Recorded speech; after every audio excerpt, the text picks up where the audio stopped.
All right, let's dive straight into Chapter 13 of the Bhagavad Gita.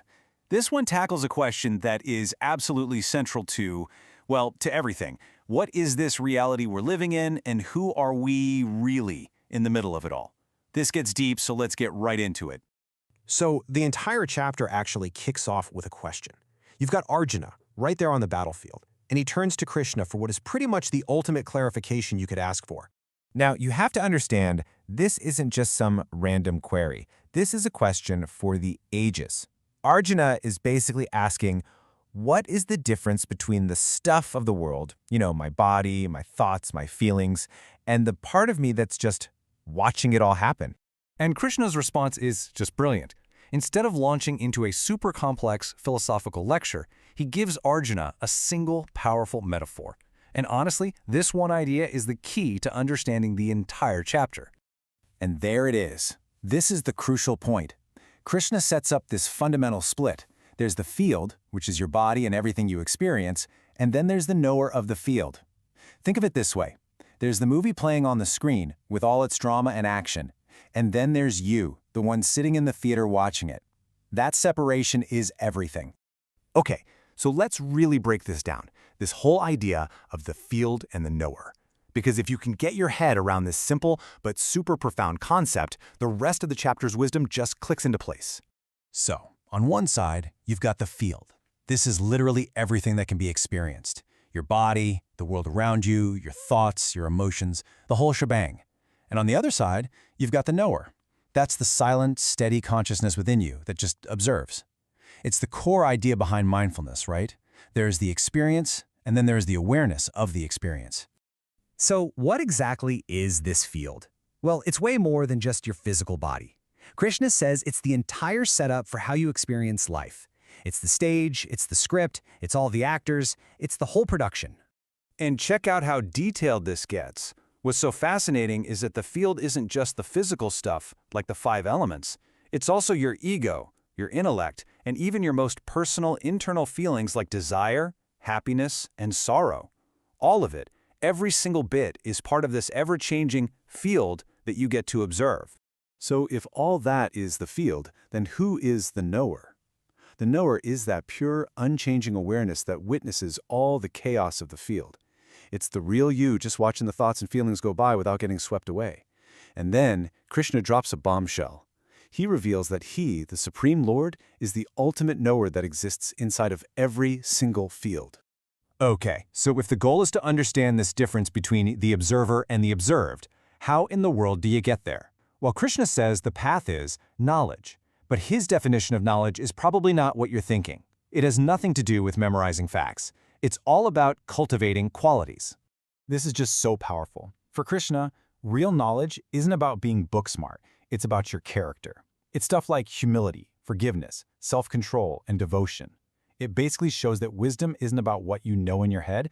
It's a way of being. It's how you live your life.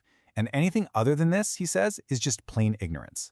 So let's see how this all connects. We've defined the field, the knower, and what true knowledge is.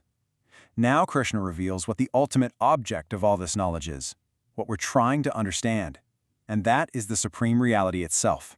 He calls this Brahman, and to describe it, he uses these profound, almost contradictory statements that are designed to really stretch your mind and get you to think beyond the obvious. First off, Brahman is both inside everything and outside everything. Think about that. It's in every atom, every person, every animal, but it's also beyond the entire universe. It's somehow right here and at the same time, infinitely far away. And get this, it's called the light of all lights. It's not just a light that you see, it's the very source of consciousness that allows you to see or know anything at all. It's the light that makes seeing possible in the first place. But here's the most important part. This ultimate reality isn't some abstract idea floating out in space somewhere. Krishna says it is located right in the heart of every single one of us. The whole point is to realize what's already there. So this really sums up the whole dynamic. You've got Prakriti, or nature, which is the field. It's the cause of all the action. And then you have Purusha, the soul, which is the knower. Its only job is to experience what nature creates. The whole problem starts when the knower forgets its role and gets confused. And here it is. This is the root of our entire predicament. When the soul, the knower, gets attached to all the things happening in the field, when it starts identifying with the pleasure and the pain as if they are it, that's what keeps it stuck in the cycle of life and death. It's exactly what modern psychology talks about, right? Our suffering often comes from over-identifying with our fleeting thoughts and feelings. So what's the way out? How do you break free? It's all about developing a new way of seeing. It's about learning to look past the temporary stuff, the bodies, the personalities, the situations, and seeing that same eternal, unchanging knower inside of every single person. That, Krishna says, is what it means to truly see. All right, let's bring this home. What's the ultimate payoff for getting this? What happens when you can truly, deeply understand the difference between the field and its knower? Well, it leads to a complete and total shift in how you see everything. The big liberating moment is when you realize, I am not the one doing any of this. My body, my mind, my senses, the whole field is just operating according to the laws of nature. My true self, the knower, is just the silent witness. It's like a huge weight is lifted off your shoulders. Krishna finishes with this absolutely beautiful metaphor. He says your true self, your consciousness, is like the sun. The sun shines on everything below, the good, the bad, the beautiful, the ugly, but the sun itself is never touched or changed by any of it. It just shines. That's you. That's the knower. And that is why this all matters so much. This is not just some cool philosophy to think about. According to the Gita, really seeing the world this way, clearly telling the difference between the seer and the seen, is the direct path to total freedom.